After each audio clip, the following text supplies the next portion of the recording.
Hello les flyers! Alors nous sommes toujours sur cette fameuse question. Quoi planter en fonction de son terrain? Mais maintenant que vous savez l'importance qu'a la zone géographique dans le choix de votre culture, aujourd'hui j'aimerais aborder avec vous un élément tout aussi important, le sol. Alors bienvenue dans la Minute Agro, je suis Christine et aujourd'hui nous allons parler du sol, sa composition, sa texture et les cultures qui lui sont favorables.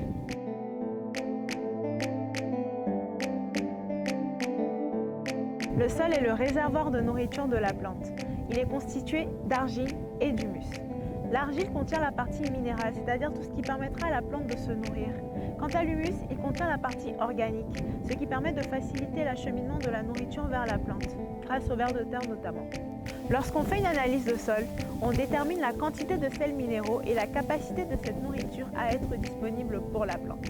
Les résultats de cette analyse détermineront l'appartenance à deux grands types de sols, ferralitique ou ferrugineux, et un ensemble de textures catégorisées en trois grandes familles, argile, limon et sable. Mais ces familles comportent énormément de sous-catégories, ce qui peut donner des combinaisons très complexes. Alors s'il vous plaît, lorsque vous êtes au stade de choisir votre culture, assurez-vous d'avoir le sol adapté. Mais j'ai une petite technique pour vous pour déterminer la texture d'un sol. Pour cette expérience, vous aurez besoin d'une bouteille vide d'1 litre à peu près, d'eau, l'échantillon de votre sol et un élément de mesure. On met d'abord l'échantillon de notre sol au fond de la bouteille.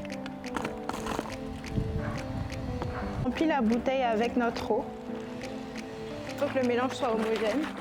Alors maintenant que le mélange est homogène, on attend et on laisse reposer pendant minimum 1 heure jusqu'à quelques heures. Et voilà notre même échantillon de sol après seulement quelques heures. Le mélange s'est stabilisé et les couches se sont séparées. Du coup, on prend notre élément de mesure et on va mesurer les différentes couches en sachant que la couche la plus fine, c'est l'argile. Ensuite, on a le limon et on a le sable tout au fond. On mesure et après un petit calcul de pourcentage, on a la texture de notre sol. Pour interpréter ces résultats, nous vous invitons à aller consulter le deuxième article de notre blog qui vous donnera en plus beaucoup plus de détails sur le choix de culture par rapport aux textures et au type de sol.